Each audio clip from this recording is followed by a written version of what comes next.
In this video, I want to share my thoughts why it's only 4% of B2B SaaS startups that ever hit 100K MRR.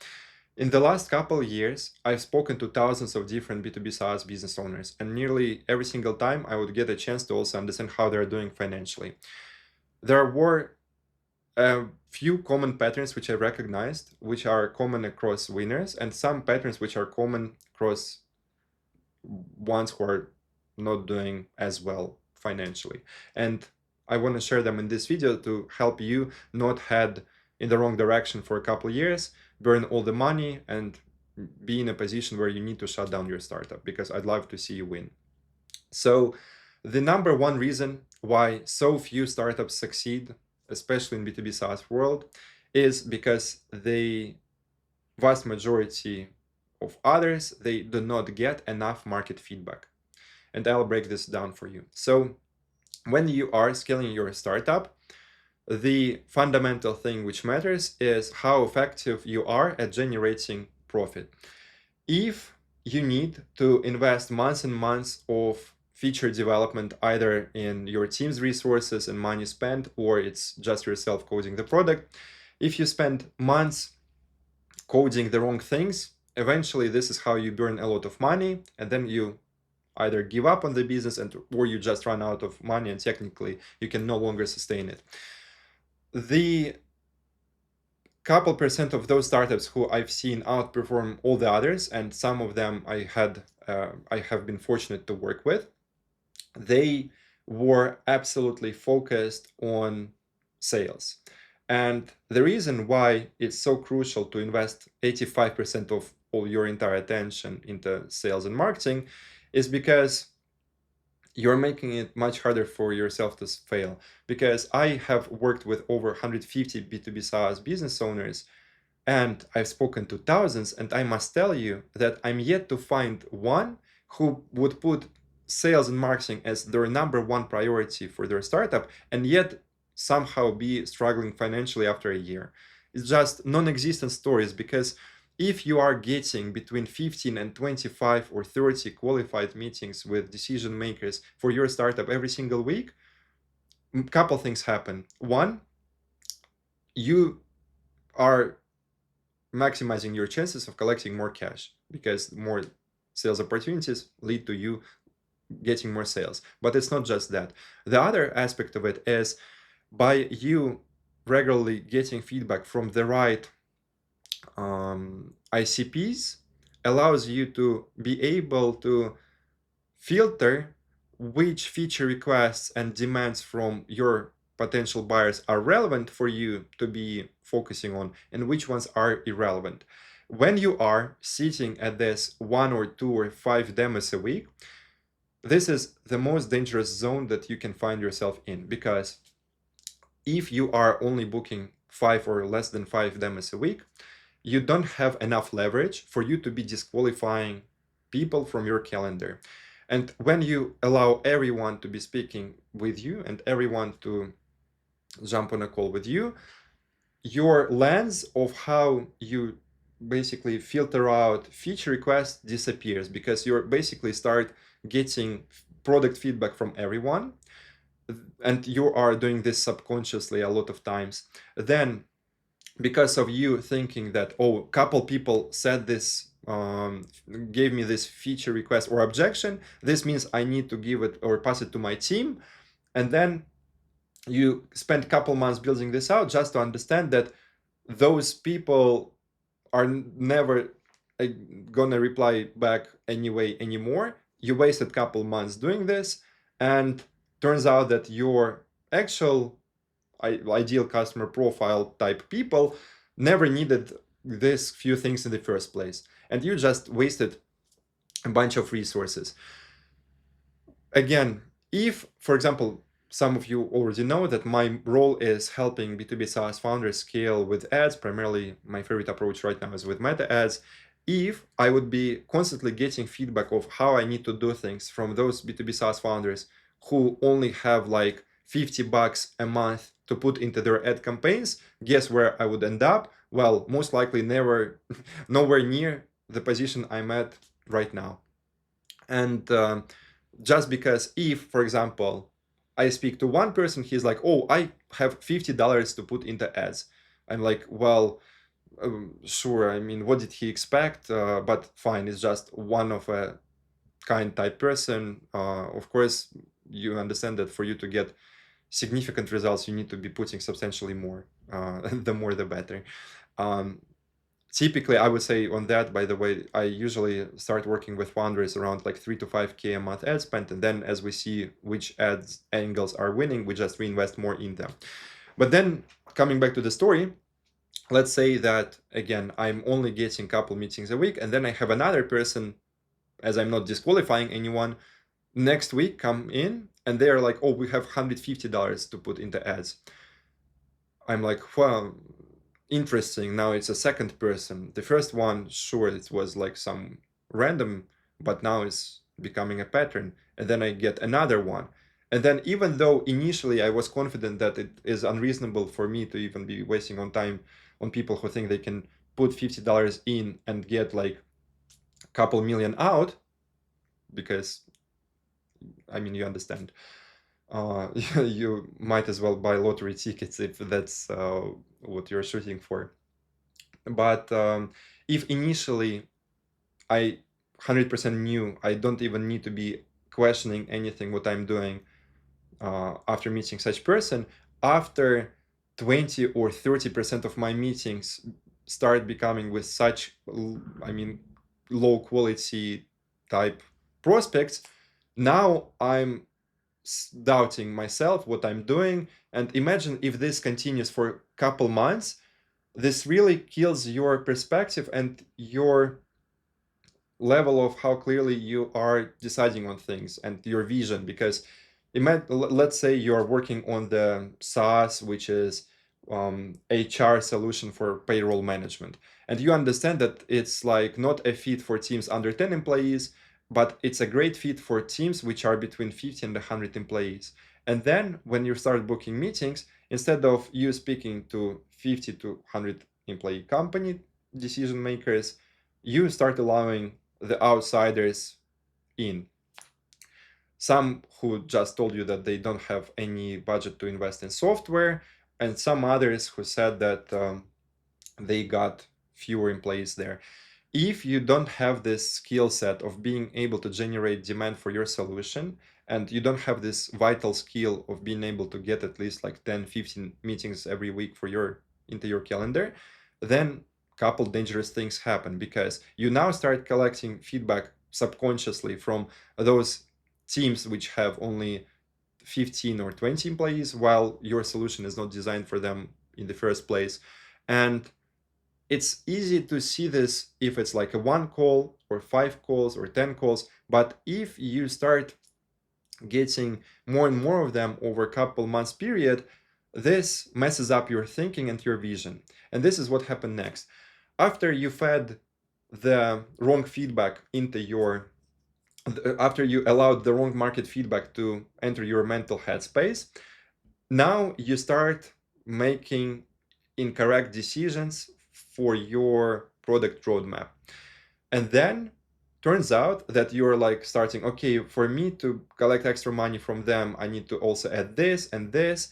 And then one of your actual ideal customers starts becoming a bit disappointed because the software is not being designed as much for them anymore. And then this like really becomes a mess the longer it continues.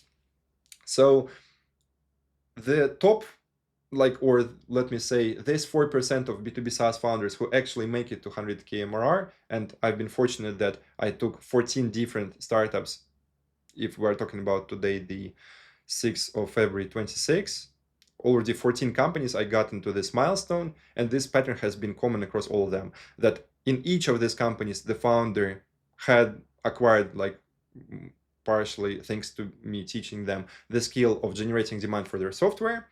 Secondly, they were super clear on collecting market feedback from the right people.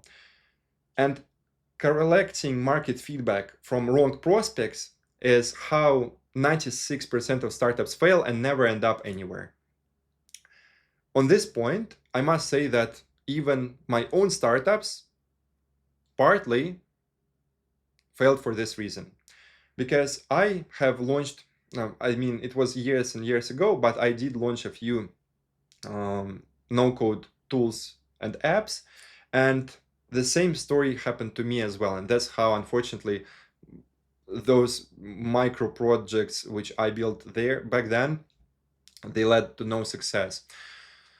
The story was the following, that I built the app and then I was struggling to get meetings on my calendar. As I was struggling to get meetings on my calendar, whoever was sort of like 50-50 on getting to a meeting, I was chasing them, following up and saying, please, please be so kind, good sir, to come speak to me, give me feedback on my app, whatever. And then these people who actually did not fit my ideal customer profile, I would end up jumping in so many meetings with them for them to give me 100 different objections and 100 different feature requests. And guess what mistake I've made? Of course, I heard 3 or 5 people repeat the same objection. I'm like, oh, if only I invest another few months and get this one thing out, then this is when I become the billionaire. That's what I did. I basically spent a couple months and have been paying to developers to get these features shipped. Guess what happened next? Of course, I started talking back to these people who never were an ideal fit for me anyway. Half of them ignore my messages and the other half get into the product just for a few weeks. And those rare people who like at least paid some money for the product, basically they all churned in month 2. Why? Because of course the thing was not designed for them in the first place. And that's how a couple of my initial projects led to nowhere, because I was not as careful about the market feedback which I was gathering. And the fact that I had no skill of generating meetings with the right type of people led to me being very limited in terms of what am I actually building and which direction I'm going with my project. And that's how with some of them after 2 months, with some of them after 4 months, and some of them after 8 months, as I would be getting tired of wasting money with no return, I would be shutting them down.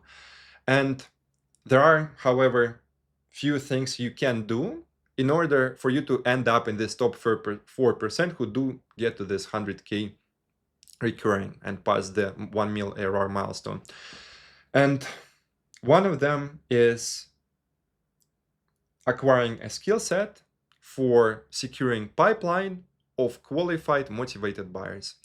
If you invest the next 12 months in figuring out how to acquire this skill, I promise you there is no way on earth in your life you would be regretting this. Just because, as you understand, I don't even need to go too much into detail, that if you know how to get a line of motivated buyers wanting to get on calls with you to discuss whatever you've built, it's really hard for you not to become much and much wealthier. And another thing is, when you are in this dangerous zone of 0 to 5, 0 to 10 demos a week, you then do not have leverage of disqualifying people without having a conversation with them. And this puts you in this needy position of like, oh, hopefully they, well, sure, they're not that much of an ideal fit for us, but still they're somewhat a fit, and maybe we ship this thing or that thing to serve them. And the more you get caught in this vicious, endless cycle, the further you put yourself away from hitting your goals and getting your SaaS to financial success. Because allowing couple wrong people in to affect your mental headspace becomes allowing couple dozen people, couple dozen becomes a habit, and now it turns out that, well, the last 6 months you've been heading in the wrong direction with your product, which you 1 year ago would understand that, well, if someone told you that, oh, how about you build this product but for this one niche, you're like, no, it's not going to work for these 10 reasons. But now, after you've been misled by so many irrelevant prospects, turns out that you are lost in, you never zoomed out, And because of you never zooming out, you end up building in the wrong direction, waste all your resources, energy, money, etc. Sometimes you're lucky to raise a couple extra mil to prolong your runway. Sometimes you're less fortunate on that. And this how your venture unfortunately comes to an end. Right. And in many books, you find this idea that the number one rule of business is, well, aside from making money and making profit and a couple other visionary things, it is staying in the business. Because the longer you stay in the game, the higher the chances become for you to succeed. It's one proportion of startups that hit 100K MRR in their first 2 years, and completely different proportion of startups that actually get there within 5 to 7 years time frame. The longer you stay in the game, the higher chances for you become to hit the first couple million in ARR and then scale beyond. If you do not have a skill of getting a line of people, motivated buyers who do fit your ICP to actually get on your calendar, so then you have leverage to disqualify all the other ones. If you don't possess that, then your chances of staying in this game for a couple years become astronomically lower, just because, well, without knowing how to do that, sadly, you can't really operate or scale or anything. And now I can tell you that, sure, if we're talking about 5 to 7 to 8 year horizon, you would be quite often bumping in those founders who are actually generating like 100K MRR with their startup or more. But my role with founders is not getting there within 7 years, but rather teaching them all the best practices and showing all the patterns which I've like success patterns I've recognized from seeing over a couple thousand different B2B SaaS products, so that they can get to these milestones within 1 to 2 years. And I've gotten a couple of my clients in the 2025 to 1 mil ARR and beyond in less than 12 months. With one of the clients, I think we added somewhat around 150K MRR with ads in less than 11 months. It was about like 10 months, which it took us, thanks to campaigns performing nicely. And what's more, the founder was starting on just a 3K a month ad budget. So I'm not talking about those stories when someone would be starting like on a 10 to 20 grand a month ad budget and then making a couple mil. I mean, as much as, of course, this still does require a lot of skill and effort, comparing it with stories when someone just starts with like a couple of grand and then gets a 20x return, this is like, to me, quite a different story. The reason I often like working with early stage founders is also because when you don't have infinite resources, you are operating in a much more creative environment. Because if with like let's say one company that can invest 10 to 20 grand a month into ads, you have quite a large room of all different possibilities that you can do one type of funnel or the other or the third, etc. When you're talking about 20 to 50K MRR startups who are currently starting on 3 to 5K ad budget, which is typically the most common story across people I often start with, you need to be a lot more creative, selective, and professional in terms of all the things that you understand you don't need to be doing yet, even though they are right, and all the other things which you need to be focusing on right now.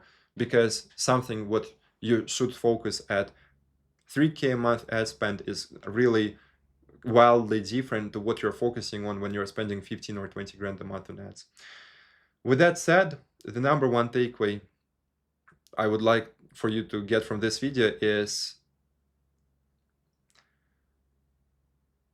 that these 4% of startups that do get to 100K MRR and beyond within 1 or 2 year time frame, they get there thanks to their ability of generating enough demand from interested, motivated, right fit buyers, and disqualifying And thanks to that, having the leverage to disqualify the ones who would be misleading their product roadmap in the wrong direction. The more you allow irrelevant or slightly irrelevant leads to be affecting your mental headspace, throwing you objections and needing you to constantly overthink and doubt things, the further you'd be away from this 4% of most successful ones. Appreciate you watching this video and talk soon.